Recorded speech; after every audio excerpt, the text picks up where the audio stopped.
Welcome to all of our ISM members from the various chapters and guests joining us for today's program on negotiating via video conferencing systems. So today, why doesn't everybody tell us where you're from? Put it in the chat so we know who where you're from and who we're talking to. Please be sure to use the Q&A button or the chat function for any questions you may have for our speaker, as we would like to make this an interactive session. Today's speaker is Graham Crawshaw, who is the Services Director for CASME and is speaking to us from the UK today, so it's a little bit later for him than for us. Graham has the overall responsibility for the quality of CASME's Global Roundtable and Virtual Events program with approximately 200 events delivered per year. He is also a leading facilitator and procurement analyst that develops benchmarking activities covering a broad range of procurement categories and practices.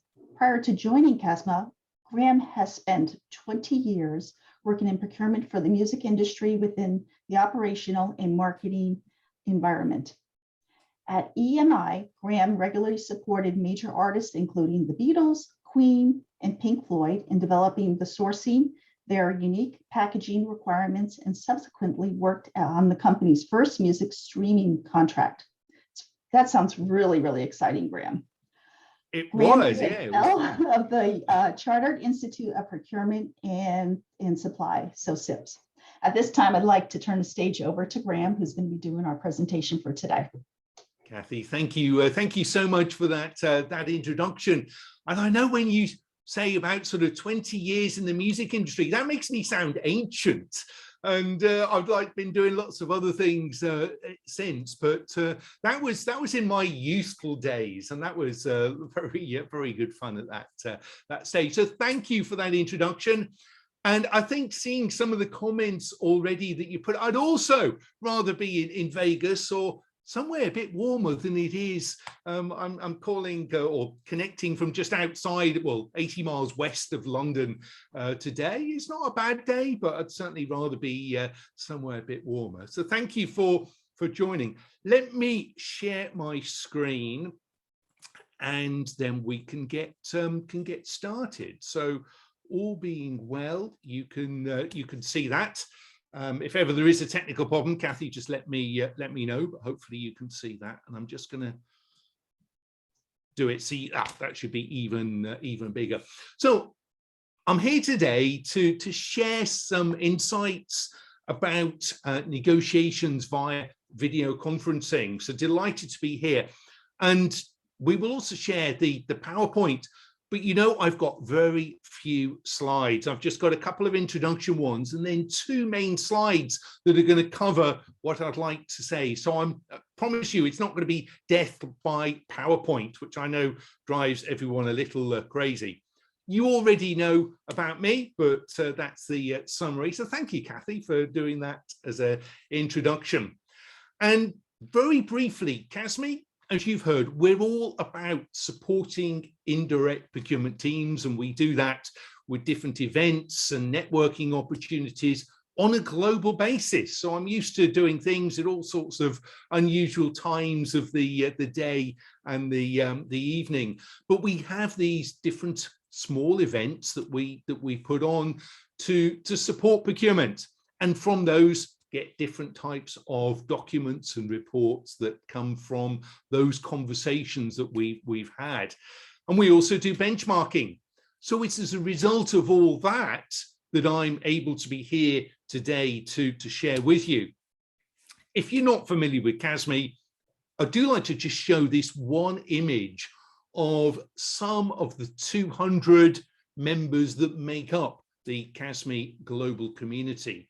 And I do that just to give it a bit of credibility in terms of what I'm going to be sharing with you, because everything that I say isn't, I've not made this up. I haven't written it. So I've been in procurement all of my career, as you've gathered, but all the information that I'm sharing, every piece of support for negotiations has come from members within the CASME network, and those are some.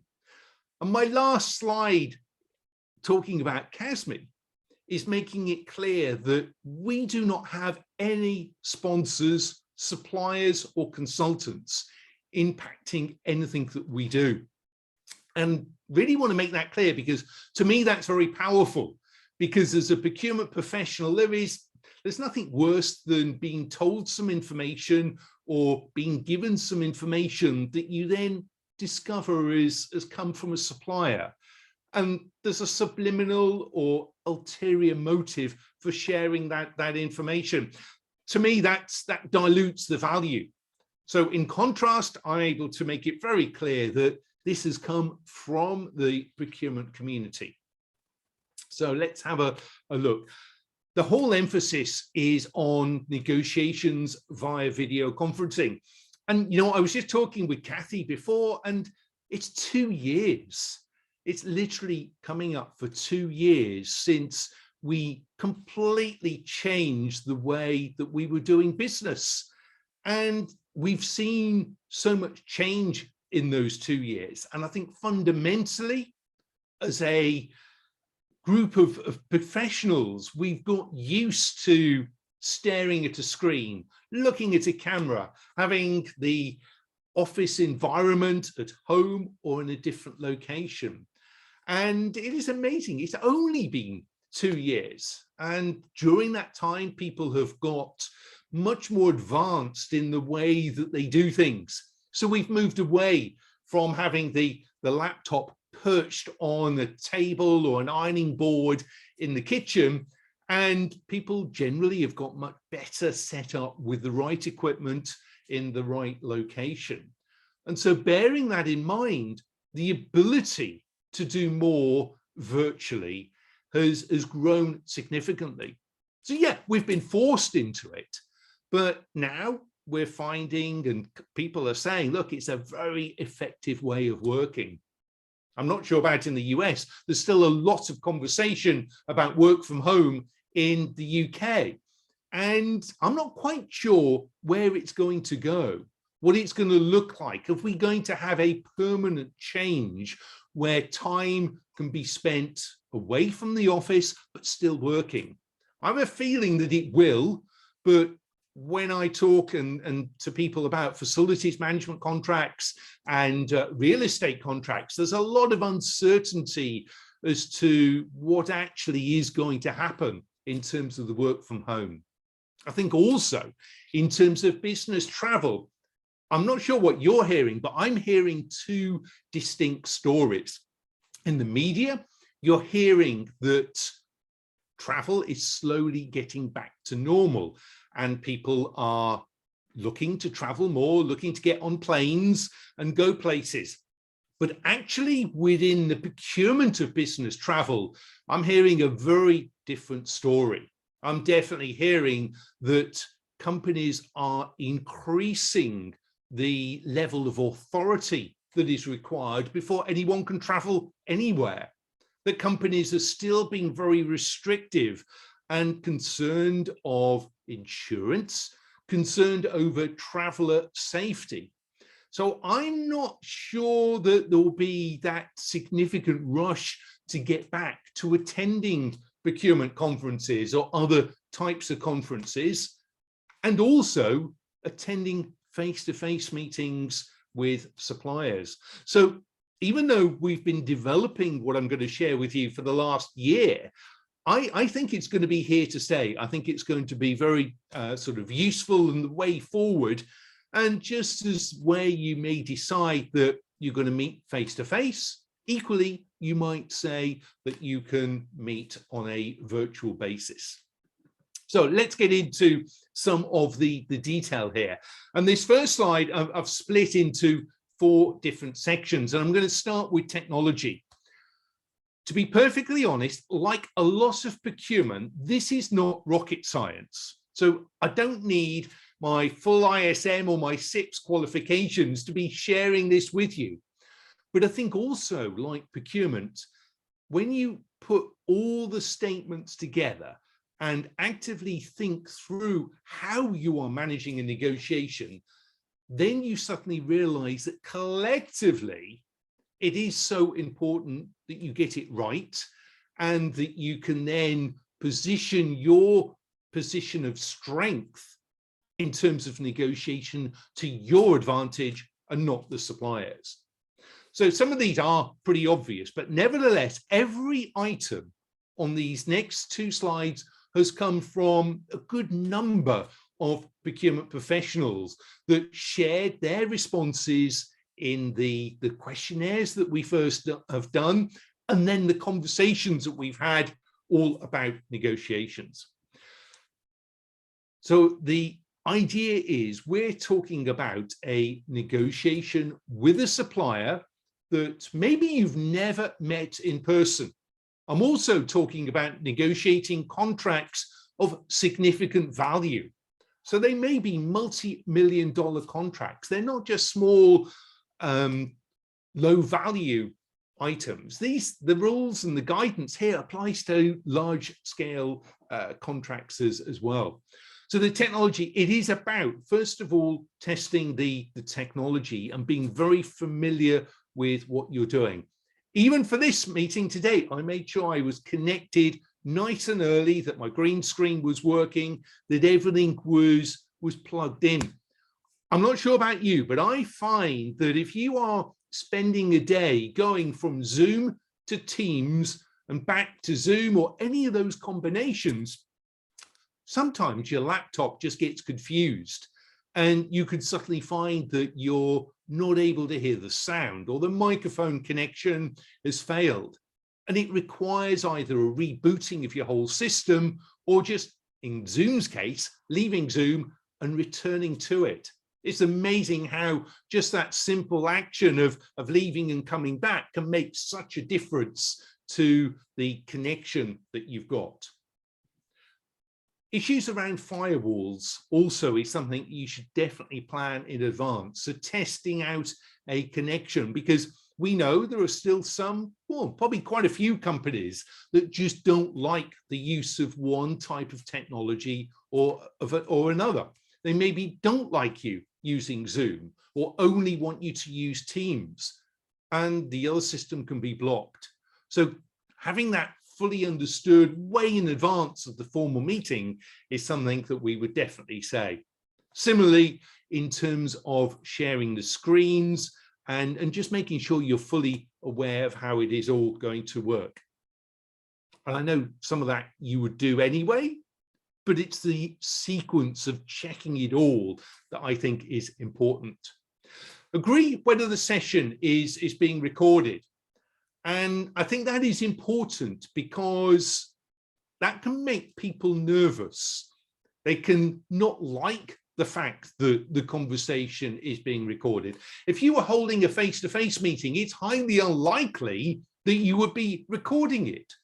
So why would you do it because it's on a video conferencing? Now, it may well be very helpful, and it may be an advantage that you want over your supplier to be able to go back and play elements of it. Again, it's avoiding that assumption, avoiding the surprise that's the important point. I think we've all got the setup established now that you know whether you're going to use your speakers or a headset. You know, personally, I hate wearing a headset, so I try to avoid it. My home setup here enables me to have the speakers to fill the room with sound, and having a directional microphone that's literally 4 inches away from my mouth means there's no feedback. So that works. Again, if you're working from a new room, different environment, this is the sort of thing that needs to be checked out. So I think the message on technology is all around the setup and practice to make sure it's going to work so that you're not thrown. And I think that's the main point. We all know if something goes wrong and you're in a more formal setting, it does throw you. Your mind is taken away. Your line of thinking or train of thought goes out the window.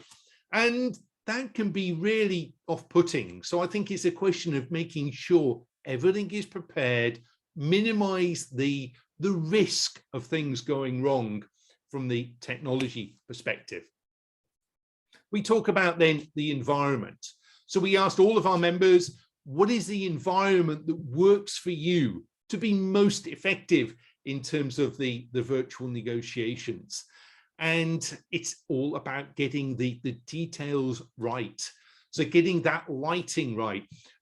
We know the jokes about positioning the supplier in the room so that the sunlight is on them to make them perhaps feel uncomfortable. I'm sure you don't really do that in practice, but you've got to be careful that you don't end up doing something similar on a virtual negotiation. You want to be able to see the person you're having the conversations with. You don't want them to be a silhouette. You don't want yourself to be a silhouette. So you want the forward lighting so that it's on your face and nicely balanced so that you look. It's not just about the looks, it's about the detail then. And when we come to talk about sort of body language, that it is then so important. So you need to have the right lighting. Virtual backgrounds is also a very sensitive subject. I think it's one of those things you either love them or hate them. And I think we're tired. We've gone beyond the point of playing around with all the Zoom backgrounds, some that are moving, some that aren't. But it may well be that you want to use a background to disguise what's going on. And I say that because otherwise there is that opportunity for the supplier to really see what's going on in your background. And you may not want to share that level of information. We see the images on the news where people have got different bookshelves behind them and people trying to look at the books. It is a bit jokey, but I would actually say there's a serious element of that. And I think if in doubt, now you can just do it so the background is blurred. The main thing is you want to be able to see the individuals. And if you are going to use a background, then decide whether you need the green screen to really crispen it up. It's something I always use. I find it just makes avoids the silhouetting or any of the ghosting that you can see if someone doesn't use a green screen. One of the other points is around the size of your monitor. And again, we've all had time to prepare for this. So get the largest monitor that you really can justify having on your desk, because the more you can see of the suppliers on your screen, that ultimately is going to give you a bit of an advantage there. You don't want the images so small that you don't pick up those nuances of the body language as they're responding to you. So a decent sized screen definitely helps. And likewise, in terms of the camera setup, so much better to have it directly eye line so that it's very clear you're looking and getting that virtual eye contact.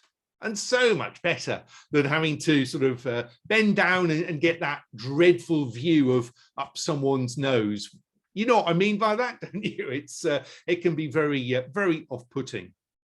So in terms of our preparation, we've spoken about the technology, spoken about the environment. Now I want to talk about communications. The guidance that we're hearing from procurement is very much about having a separate source of communications with your colleagues than the chat mechanism on Zoom. Now, this is really good. It's been great to see where you're all connecting from, and we can see all the details there. And if I wanted to send Kathy a note now, I could do, but there is a risk. There's a great concern that you could inadvertently send the wrong message to the wrong person. And that's why the recommendation is to have your communications, your chat with your colleagues completely separate.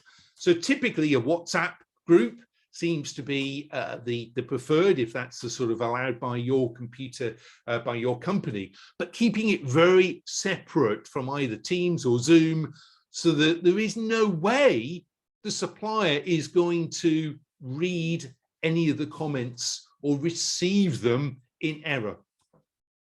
So I think that can be useful. We're also seeing some of the progression of these systems that allows closed captioning. And again, that might be really useful. Agree that's what you're going to have, so you can see what is being said. And that also can be captured, transcripts provided as well. So you just need to remember that that's happening, because again, you've got to be really careful. There's a fantastic audit trail being created of everything that you're saying. The last one is actually a relatively new point I've added to this presentation, and it's applicable to those of you that use Teams. And I've experienced it several times myself. So if you invite the supplier for the negotiation using your company Teams account, you've got to be very careful what communication you are incorporating within that invitation. And what typically happens is that you can have the meeting and it works fine. You're able to communicate with the supplier, have your meeting.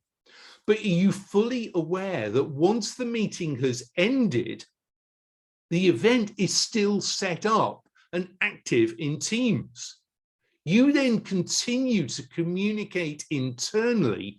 There is a very good chance that if the supplier goes back in to that activity or event, they will still see a lot, if not all, of the chat. So I've experienced this myself. I've done presentations to different global companies, and maybe the whole procurement team has been involved. And you then see the chat continuing, sometimes days after the event. So of course, the danger is you're ending the meeting with the supplier, but if you communicate internally, that supplier is going to see what you have written. So you've got to be really careful in terms of just making sure you don't declare or say anything that you don't want going outside of the company. So it's a really helpful addition I found to that one. We also asked a whole series of questions around preparation. Now, anyone that's been in procurement for as long as I have, and you've been doing negotiations for as long as I have, you know the main issue, the main challenge around any negotiation is preparation. Not doing enough of it, not having time to do it, thinking you don't need to do it. We all are guilty of this, where you're going from one meeting to the next, one supplier visit online to the next, and suddenly you realize you're entering into a discussion and you're not as prepared as you would like to be. Well, the issue virtually is probably worse than if it was a face-to-face meeting, because you're going from one meeting to the next, you've got no time to get that preparation done. And there's no easy answer. There's no way to avoid the preparation. You've got to do it right. So just really flag that up. And so when we were talking about preparation, comments like avoid hastily arranged meetings. Just because it's easy to really connect with a few people on Zoom or Teams, don't necessarily agree to do it. Again, I'm talking about more formal meetings that are going to have outcomes that need serious negotiation around them. So agree the timing and don't rush to set up the meetings. Also agree, are you going to use a camera or not? And I think the feedback I'm getting is you've got to have it balanced. And you know, I've actually been in presentations to companies where I've been on camera, my colleague's been on camera, and the supplier or the other party has just kept their camera off. So immediately you're at a disadvantage. They can see everything that you do. You can't see them at all. To be honest, it's like this now. I'm assuming that you're sat there and at least half listening or watching to what's going on now, but you'll see every move that I make and would soon detect if I was showing an emotion that perhaps I was trying to disguise. So agreeing in terms of cameras is very important. As I continue now, what you're going to be finding is that there's a blur between what good negotiation looks like, whether you're doing it in person or virtually, and poor negotiation techniques. So really, the good negotiation technique is making sure you've got a clear agenda, a clear purpose for the conversation that you're going to have. It should be ideally agreed, distributed in advance, so everyone knows why you're there. I think one of the points that also came out was the idea of having different roles for different people.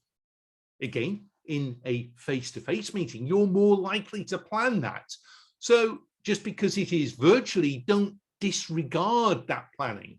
So maybe it is useful to have a facilitator, someone to perhaps take the timing and work out exactly what is going on and when it should be happening. I think I'll make this point now in terms of preparation. Be mindful that we're using video conferencing for multiple purposes, from the ultimate formal negotiation of a contract on one hand, right the way through to a family conversation that you're having with your elderly relatives. So there's a mindset issue here, making sure that just because you use the same tools to facilitate your family chats, you can't change, you can't apply some of that to the formal negotiation.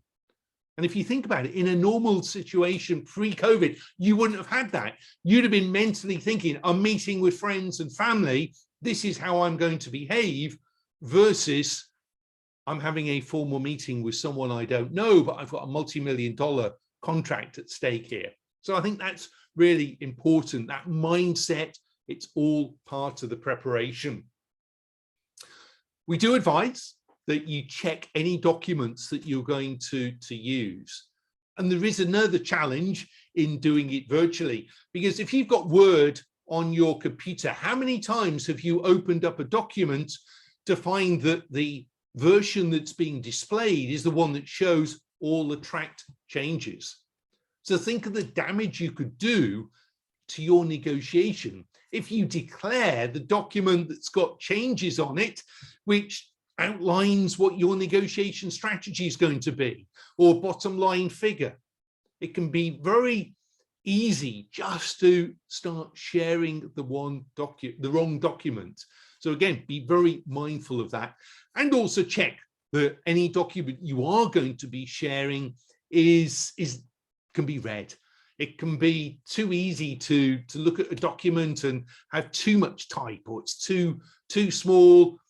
You've got to be fair for both parties. You want to be able to read the document if the supplier is sharing it. So agreeing what that should look like. If you're not happy with it, immediately say, and then you can rectify, make it bigger, or just get that clarity that is going to work for you.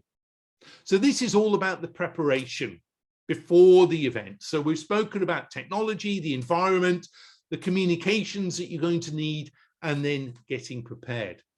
The second slide I'm going to share with you today is all about the duration, what's going on in the negotiations. So I'm going to keep you in suspense. I need a quick drink of this coffee before it goes cold, and then we'll share this second part. So let's look at the start of the negotiations. Multitasking, we've got to mention that. And I'm sure many of you are multitasking at the moment. It's inevitable. That is what goes on. We're trying to do two things at once. We're trying to listen to what's being presented. We're catching up on email. The phone pings with a message. So much is going on, and many of the times we can cope with that multitasking. I'm not going to make a sexist comment there. No, I'd get into trouble for that, wouldn't I? We can all cope with the multitasking. And you wouldn't do that in a formal face-to-face meeting. You would not even consider having a negotiation with the disruption of a mobile phone or other technology, well, at least I'd hope you wouldn't. You would put the phone on silent. You would be completely focused on the negotiation. So just because you're doing it via video conferencing, don't let that change. In terms of the negotiation, a lot of the fundamental principles that you have been taught on courses, that you've tried and experienced over many years, still need to apply. And back to my comment earlier about the difference between the family chat versus the serious negotiation, just because it's online, don't forget all that you've learnt. That's not meant to be patronizing. This has come back from so many procurement professionals that have said it's just not easy to take that approach. It can be very easy to not be prepared, not to be managing the negotiation as effectively as you should.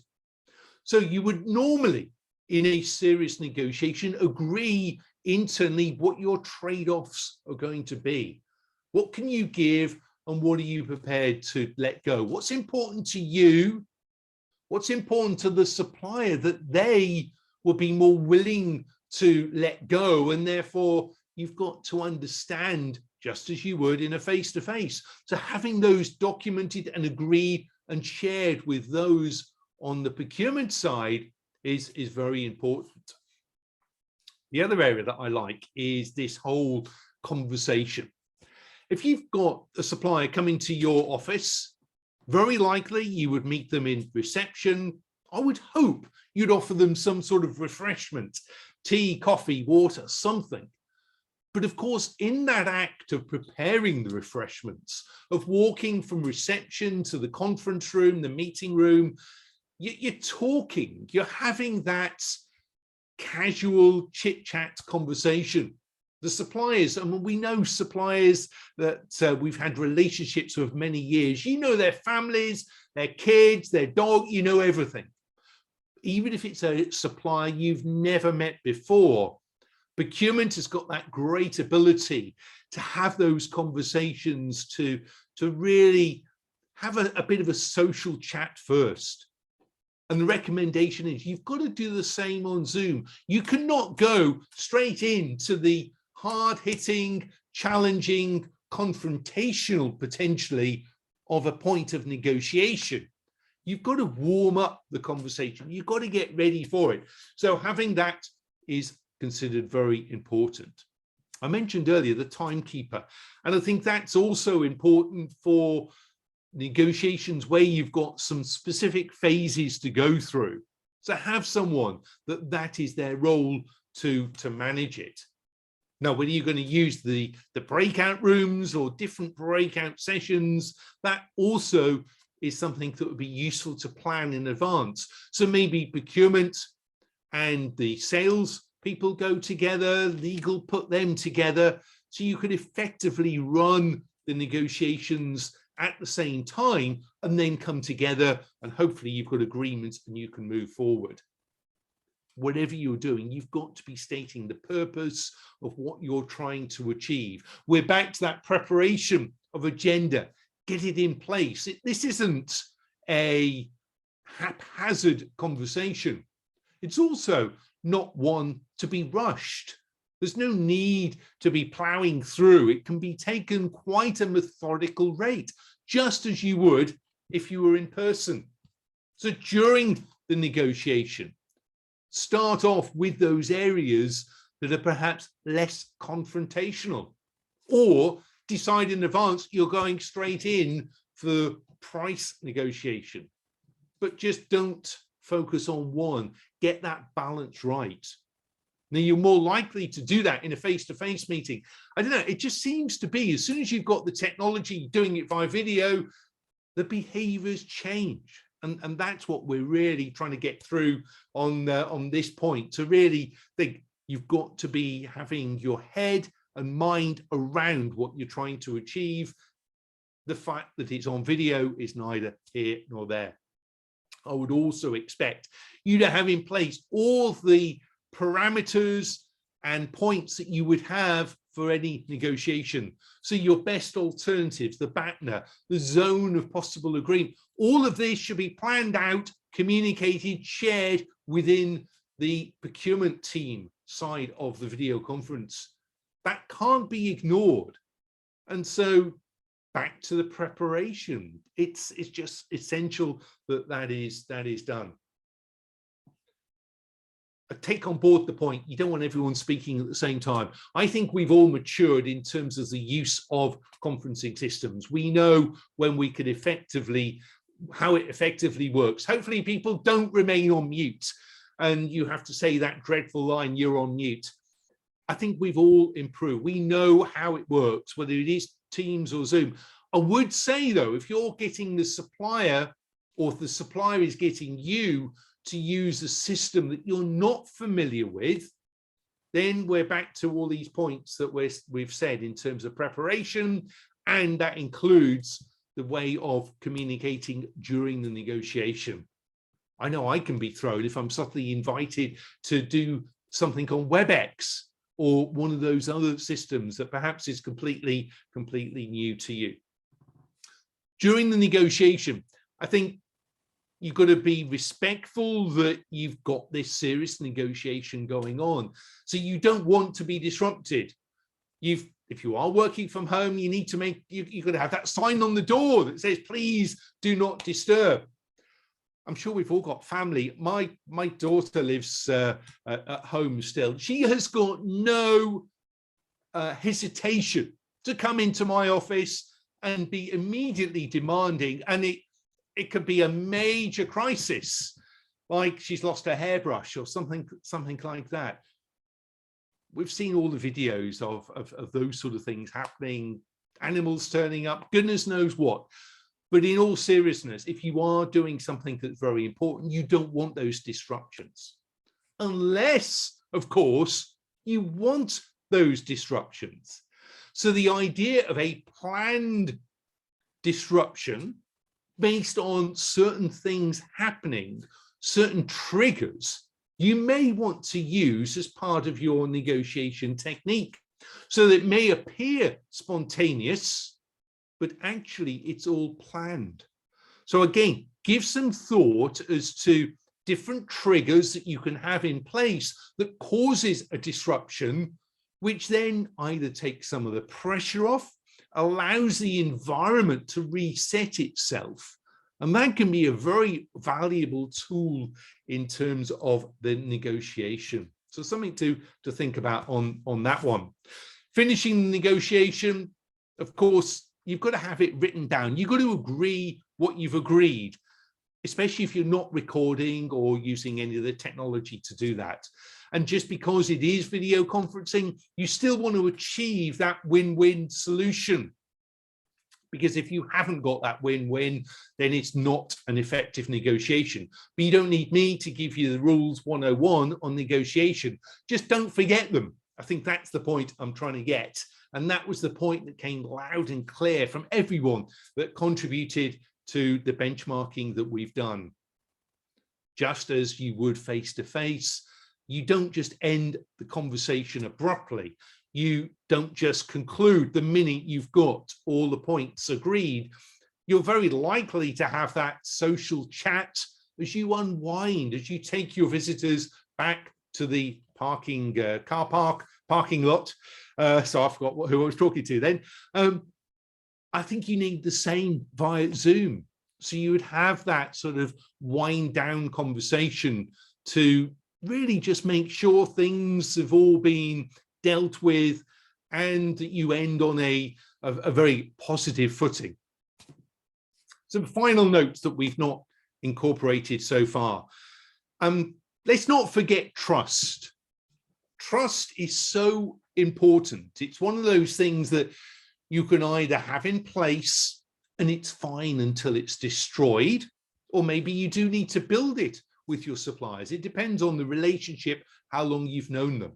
But I think trust in terms of using the technology must also come into play. Value of silence and active listening. I'm back to the point. Don't forget all that you've learned. And actually, silence is amazingly powerful. I'm sure many of you, I mean, I've done training courses specifically on silence and making it so that you force the other party, maybe even to declare more information or make them uncomfortable. There's lots of techniques. They all work on video conferencing. So don't forget to use them, I think is the main point. We know about Zoom fatigue. I think that if your meeting is going on for longer than 90 minutes, you really do need a break. And if it's an intensive one, intensive discussion, then even more reason why you need the break. So back to the agenda planning, get that all planned in so there's no surprise. So you're not trying to rush or get something achieved. Get it so that it's all within the allocated time that you've got. And also on that topic, if something starts to go wrong, then I think be prepared to just abort the whole meeting and then agree to reschedule. Don't struggle with technology issues. Don't struggle with perhaps something that's going to compromise your negotiation ability. So if it's not right, say so. It's easy enough to reschedule, as we've said. A number of people said to me, of course, who has got the advantage? Is it the procurement team or the supplier? And I think one area the supplier is going to struggle on is the fact that they don't meet you in your office. They don't get to see or fully experience the culture of your organization. They don't get to have any conversations with anyone unless it's part of the negotiation team. So often a supplier will come in and as they're walking down the hallway, they'll make a point of wanting to speak to someone that they know. And it's all about demonstrating authority, demonstrating that they've got the known, they know people within the company. It's trying to give them that credibility. And of course, that's just not available on video conferencing.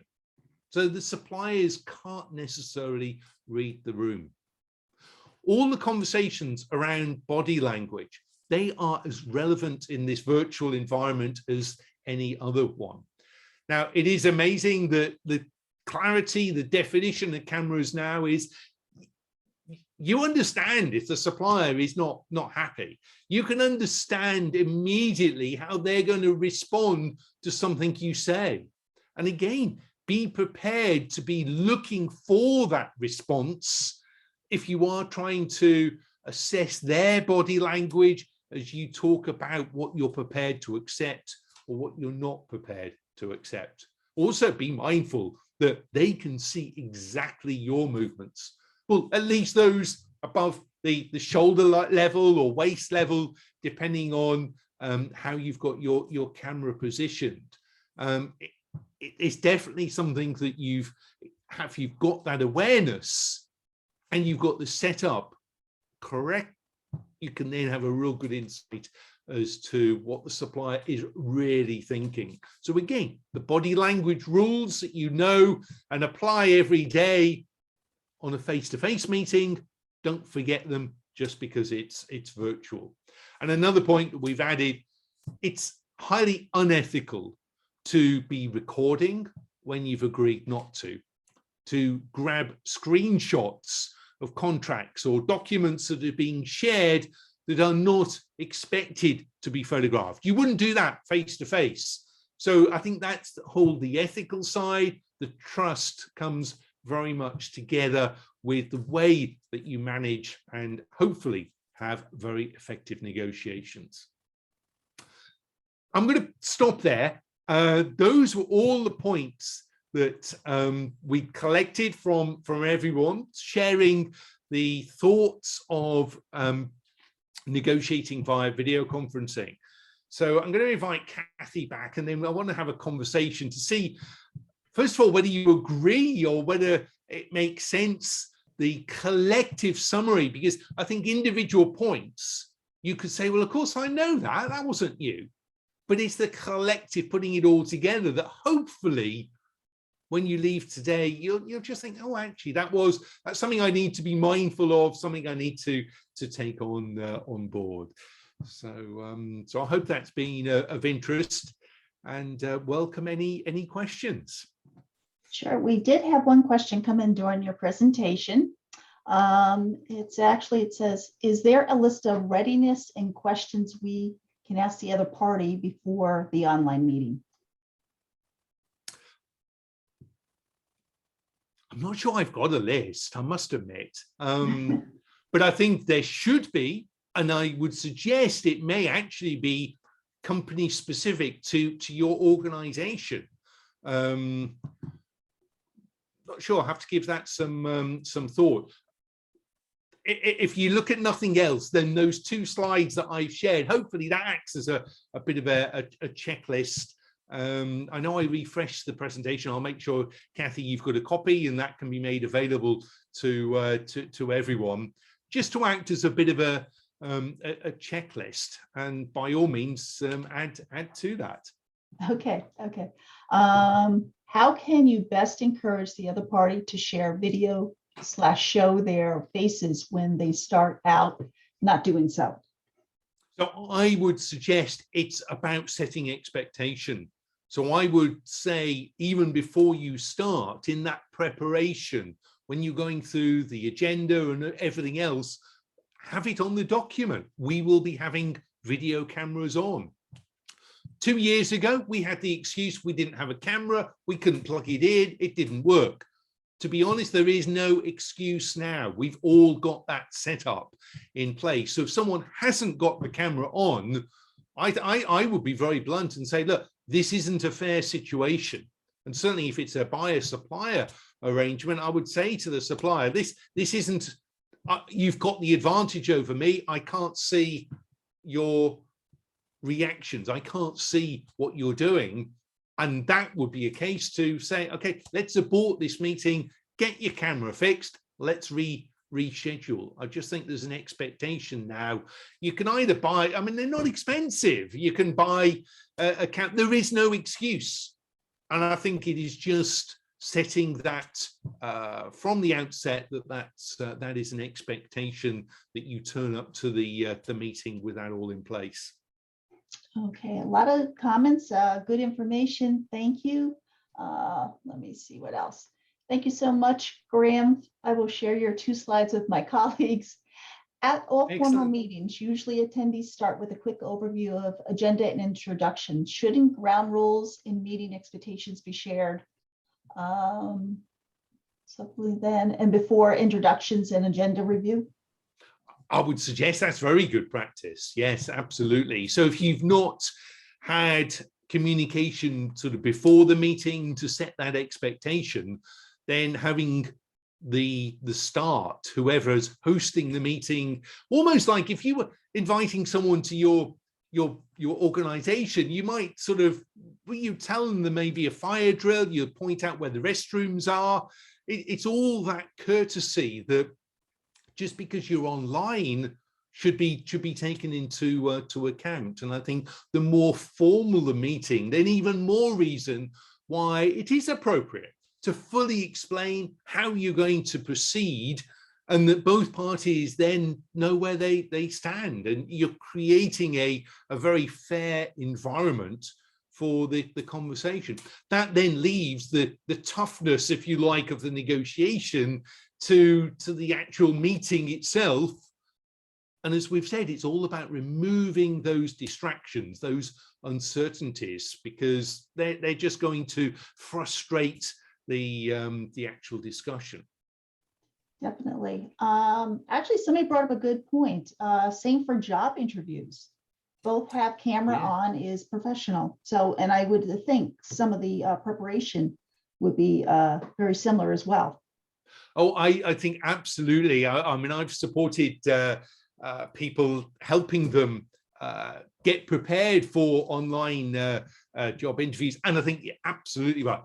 And certainly, yeah, you do not want an environment, if you're not used to doing meetings, you don't want to be seeing someone's bedroom or kitchen and with all the dirty dishes. And I mean, just imagine it. I know we can almost laugh at it, but that people aren't necessarily of the right mindset because they're at home. And it's a hard one to really explain, but there is a difference. And if you're certainly going for a job interview, just because you've walked into your home office, you've got to get that mindset right. I am here for a job interview, and almost make yourself nervous and ready for it.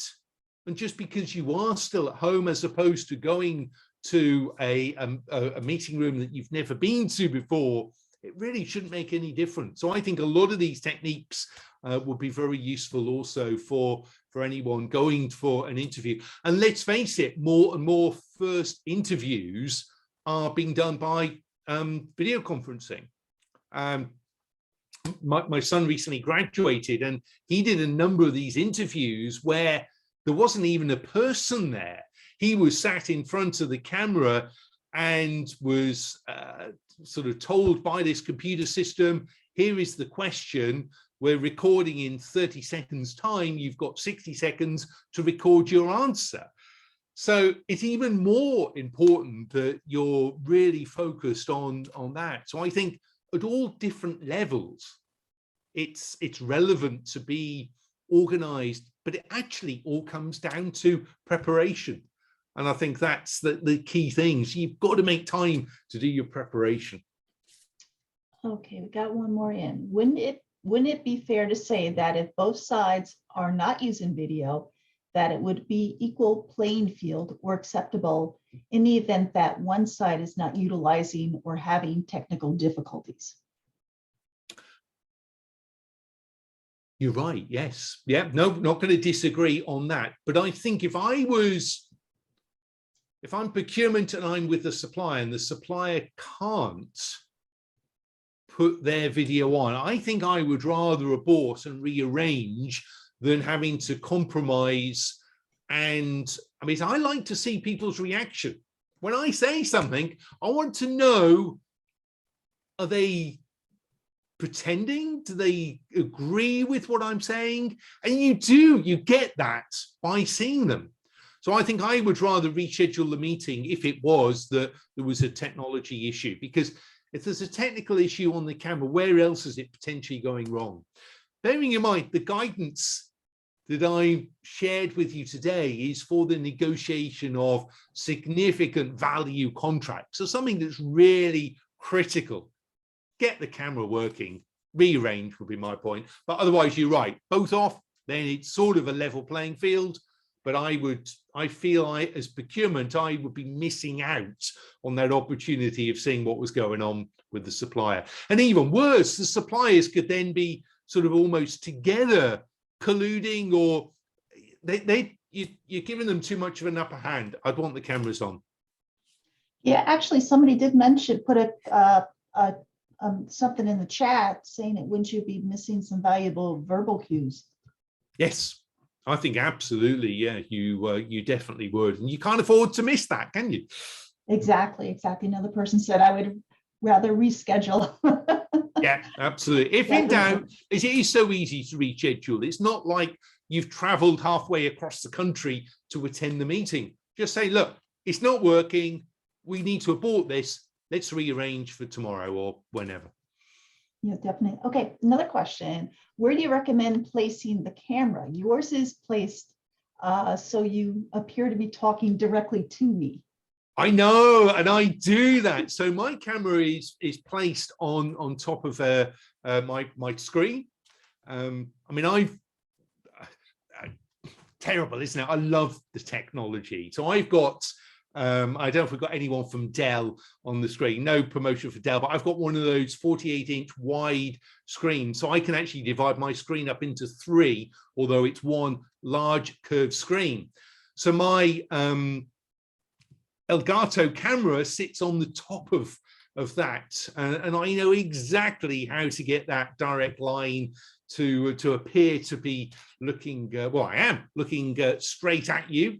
And I think that also, certainly for presentations, definitely definitely helps. I like to get that eye contact with everyone, and so yeah, I've just got it all nicely aligned. But yeah, it was I upgraded my camera last year, so that's a quick calculation, about a $350 camera that is good on the definition there, together with the lights. I've sounded like an El Gato sales rep then. I'm not at all, but it's just good to have the equipment, and if you're having regular meetings where you're going to use it, then it's a good investment to have in place. Definitely. I don't see any other questions in the chat or the Q&A box. Oh, actually, something just came in. It's all happening now. I know, right? Okay. When meeting in teams, groups of people versus one-on-one, hints for lead negotiators as opposed to other SMEs in attendance negotiating, attention focus with leaders / secret attendees. Okay, I don't like the idea of secret attendees at all. I mean, we've spoken about trust and the whole sort of preparation. I would want to know exactly who was representing the supplier, and I equally fully declare who was representing the company on my side. So I know what you mean on that, but that starts to become pretty unethical, in the same way as if you're having a conference and someone just is there as a connection, but you've no idea who they are. To me, that's just not appropriate at all. We've already said you're going to agree the roles, so you would know if you've got one person channeling the actual negotiation, the conversation, then both parties should be fully aware that that is their role. So I would see them as the lead negotiator. As long as everyone else is declared, then yeah, by all means have everyone else on the call as well, so they can sort of listen in. But that's why it needs to be very structured, and I think that's the important part of this. So I hope I've answered that correctly there, Robert. Those are my thoughts anyway. Oh, thank you so much. Thanks for clearing that up too. And any other questions for any of the attendees, please put them in the chat now while we have Graham at our disposal here. I love having you back, Graham. You're actually well, it's fantastic.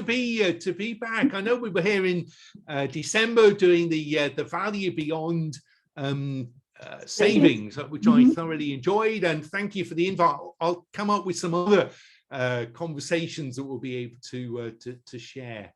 And yeah, it was great. I shared with the Florida chapter and the Arizona chapter. So yeah, I'm getting around, which is good, even if I am no further away than my home office. So it is great. You could use this technology to your advantage there.